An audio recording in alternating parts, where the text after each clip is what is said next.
Assalamualaikum warahmatullahi wabarakatuh. Saya Muhammad Abu Rizal, NPM 1811010055 atau kuliah Kapita Selekta Pendidikan, dosen pengampu Ibu Eka Suci Indriasari. Bahwasanya kami dari kelompok 12 akan membahas tentang pendidikan karakter.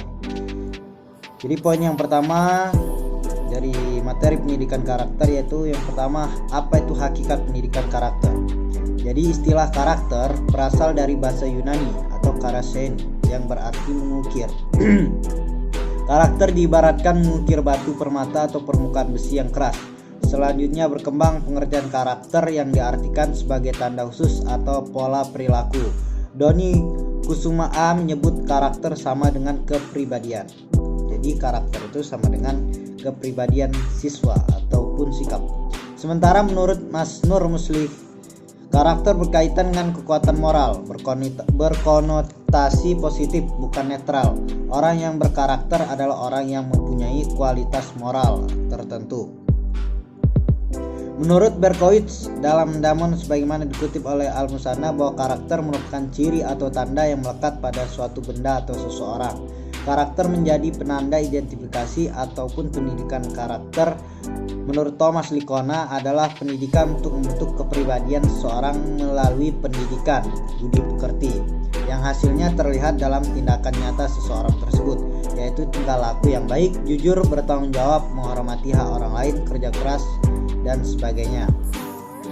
Terkait dengan makna pendidikan karakter, Raharjo sebagaimana dikutip oleh Nur Khaili bahwasanya pendidikan karakter adalah suatu proses pendidikan secara holistik yang menghubungkan dimensi moral dengan ranah sosial dalam kehidupan peserta didik sebagai fondasi bagi terbentuknya generasi yang berkualitas, yang mampu hidup mandiri dan memiliki prinsip kebenaran yang dapat dipertanggungjawabkan. Jadi pendidikan karakter merupakan suatu proses pembentukan perilaku atau watak seseorang sehingga dapat membedakan hal-hal yang baik dengan yang buruk dan mampu menerapkannya dalam kehidupan sehari-hari. Jadi pendidikan karakter pada hakikatnya konsekuensinya tanggung jawab seseorang untuk memenuhi suatu kewajiban. Seperti itu. Berdasarkan uraian di atas, dapat diambil kesimpulan bahwasanya pendidikan karakter memiliki 3 aspek. Yang pertama yaitu pengetahuan, perasaan, dan perbuatan. Pendidikan karakter dapat juga dipahami sebagai upaya yang dirancang dan pengetahuan, perasaan, dan perbuatan. Pendidikan karakter dapat juga dipahami sebagai upaya yang dirancang dan dilaksanakan secara sistematis dan terencana untuk membantu peserta didik memahami nilai-nilai perilaku manusia yang berhubungan dengan Tuhan Yang Maha Esa, diri sendiri, sesama manusia, lingkungan, dan kebangsaan yang terwujud dalam pikiran, sikap, perasaan, perkataan, dan perbuatan berdasarkan norma-norma agama, hukum, tata krama, budaya, dan adat istiadat. Poin yang kedua, saya akan menjelaskan poin yang kedua yaitu fungsi dan tujuan pendidikan karakter pendidikan. Jadi fungsi dan tujuan karakter pendidikan karakter pertama yaitu karakter pada intinya bertujuan membentuk bangsa yang tangguh, kompetitif, berakhlak mulia, bermoral, bertoleran, bergotong royong, berjiwa patriotik, berkembang, berorientasi ilmu pengetahuan dan teknologi yang semuanya dijiwai oleh iman dan takwa kepada Tuhan Yang Maha Esa berdasarkan Pancasila. Pendidikan karakter berfungsi sebagaimana yang pertama yaitu mengembangkan potensi dasar agar berhati baik, berpikiran baik, dan berperilaku baik. Yang kedua, memperkuat dan membangun perilaku bangsa yang multikultur. Yang ketiga, meningkatkan peradaban bangsa yang kompetitif dalam pergaulan dunia. Menurut Nur Khaili, bahwa pendidikan karakter sangat penting ditanam sedini mungkin, karena dengan karakter yang baik maka kita dapat melakukan hal-hal yang patut, baik dan benar sehingga kita bisa berkiprah menuju kesuksesan hidup, kerukunan antar sesama, dan berada dalam koridor perilaku yang baik. Sebaliknya kalau kita melanggar maka akan mengalami hal-hal yang tidak nyaman, dari yang sifatnya ringan seperti tidak disenangi, tidak dihormati orang lain, sampai yang berat seperti melakukan pelanggaran hukum. Secara real atau nyatanya, tantangan yang paling berat dalam hidup ini ataupun dalam dunia pendidikan kedepannya adalah semakin banyaknya muncul nilai-nilai dengan menawarkan berbagai kesenangan dan kebahagiaan sesaat, seperti halnya pergaulan bebas, narkoba, tawuran, games, dan intinya adalah semakin banyaknya muncul nilai-nilai dengan menawarkan berbagai kesenangan dan kebahagiaan sesaat, seperti halnya pergaulan bebas, narkoba, tawuran, games, dan interpretasi ekspresi kebebasan tanpa muatan nilai yang jelas sebagaimana yang dikembangkan oleh komunitas punk. Semua itu jika tidak dikendalikan dan diredam, maka akan tumbuh menjadi muatan nilai generasi muda. Ketika meredam menganggap nilai tersebut wajar dan menjadi rutinitas, maka besar kemungkinan mereka akan membela muatan nilai tersebut karena menganggapnya baik. Pendidikan karakter bukan sekedar mengajarkan mana yang benar dan mana yang salah. Lebih dari itu, pendidikan karakter menanamkan kebiasaan atau habituation tentang hal mana yang baik sehingga peserta didik menjadi paham kognitif tentang mana yang benar dan salah, mampu merasakan itu afektif. Nilai yang baik dan biasa melakukannya itu psikomotor. Dengan kata lain, pendidikan karakter yang baik harus melibatkan bukan saja aspek pengetahuan yang baik atau moral knowing, akan tetapi juga merasakan dengan baik atau living good, moral feeling, dan perilaku yang baik ataupun moral action. Pendidikan karakter menekankan pada habit atau kebiasaan yang terus-menerus dipraktikkan dan dilakukan.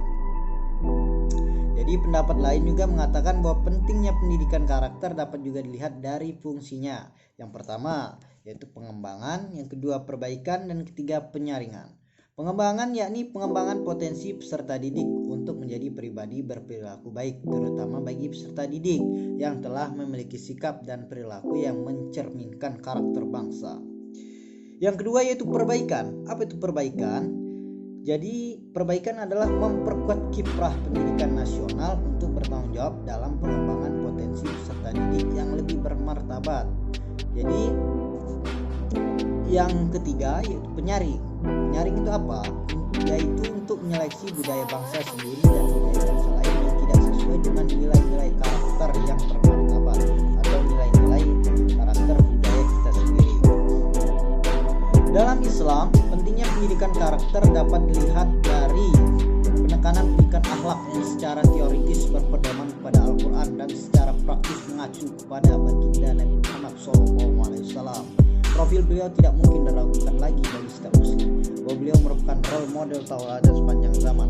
Keteladannya telah diakui oleh Al-Quran yang mengatakan, dan sesungguhnya kamu benar-benar berbudi pekerti yang agung. Quran Surat Al-Qalam ayat 4. Assalamualaikum warahmatullahi wabarakatuh. Nama saya Muhammad Ali Satria, PM 1811101056. Saya ingin melanjutkan bab yang selanjutnya, yaitu mengenal pendidikan karakter dalam Islam. Karakter dalam Islam lebih akrab disapa dengan akhlak, kepribadian, serta watak seorang yang dapat dilihat dari sikap, cara bicara, dan perbuatannya, yang kesemuanya melekat dalam diri menjadi sebuah identitas dan karakter sehingga sulit bagi seorang untuk memanipulasinya. Manusia akan tampil sebagaimana kebiasaannya, budaya, adat istiadat, keseharian, sebab manusia merupakan anak kandungnya budaya. Baik keluarga maupun masyarakat di samping anak kandungnya dari agama yang dipeluknya. Untuk lebih mengenal istilah karakter dalam Islam, maka perlu disajikan aspek ontologi, akhlak, sehingga dapat memberi khazanah pemahaman yang lebih jelas. Kemudian Muhammad Daud Ali menuturkan bahwa akhlak mengandung makna ideal, tergantung pada pelaksanaan dan penerapan melalui tingkah laku yang mungkin positif dan mungkin juga negatif, mungkin baik dan mungkin juga buruk. Yang termasuk dalam pengertian positif adalah segala tingkah laku, tabiat, watak, dan perangai yang sifatnya benar, amanah, sabar, pemaaf, pemurah, rendah hati, dan lain-lain. Sedangkan yang termasuk ke dalam pengertian akhlak negatif adalah semua tingkah laku, tabiat, watak, peragai, sombong, dendam, dengki, khianat, dan lain-lain yang merupakan sikap buruknya. Kemudian karakteristik muslim merupakan ciri, watak, maupun kepribadian perilaku seorang yang berdasarkan konsep-konsep muslim yang telah dipaparkan dalam Al-Quran. Dengan kata lain, karakter muslim ideal adalah karakteristik Al-Qurani yang bersumber dari dogma Al-Quran. Dengan karakter Qurani tersebut, maka seorang muslim diharapkan menjadi pengabdi abiyat yang menjalankan perintah Allah Subhanahu wa Ta'ala. sesuai dengan petunjuk-petunjuknya. Berdasarkan beberapa pendapat di atas, dapat dipahami bahwa karakter merupakan bentuk lain dari akhlak. Secara teoritis merupakan akumulasi pengetahuan dan pengalaman langsung yang membentuk watak dan sifat. Jadi, karakter menurut Islam ini adalah persamaannya sama dengan akhlak. Dan kemudian karakter ini terbentuk karena adanya pengalaman.